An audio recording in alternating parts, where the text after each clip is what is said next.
চশমা museum, a house of world class, জলট্যাক মোড়, বহরমপুর মডার্ন হোটেলের সামনে।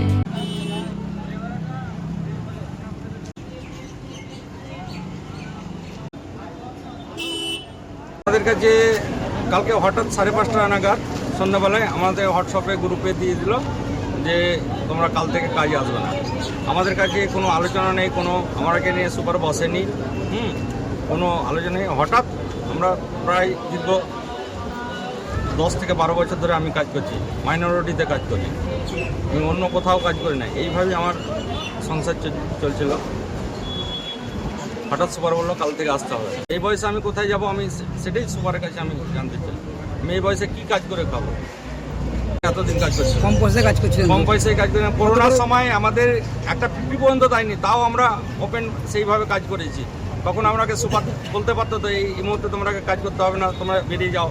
তখন আমরা আনন্দ পেতাম যে এই করোনার সময়তে আমাকে বার করে দিল, আমাদের সেফটি নেই তার জন্য। এই মুহূর্তে আমরা কোথায় যাব, কী করবো এখন?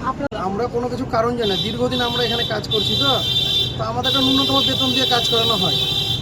আর কাজের পরিধি অনেক বড়, যে পরিমাণ বেতন দেয় তাতে আমাদের প্রচণ্ড অসুবিধা হয়। তবু আমরা চালিয়ে নিচ্ছিলাম এদিক ওদিক করে কাজ করে, কিন্তু আমাদেরকে উপরিও খেতে না, 2 পয়সা ইনকামও করতে না, ন্যূনতম খুবই একটা বেতন দিত। তারপরে স্যার হঠাৎ করে বললেন তোমরা আর কাজ করবে না। এখন এই অবস্থায় আমরা 30 থেকে 35 জন আছি ওয়ার্কার। এখন তারা কি করবে? আজকে আমরা স্যারের সঙ্গে দেখা করবো।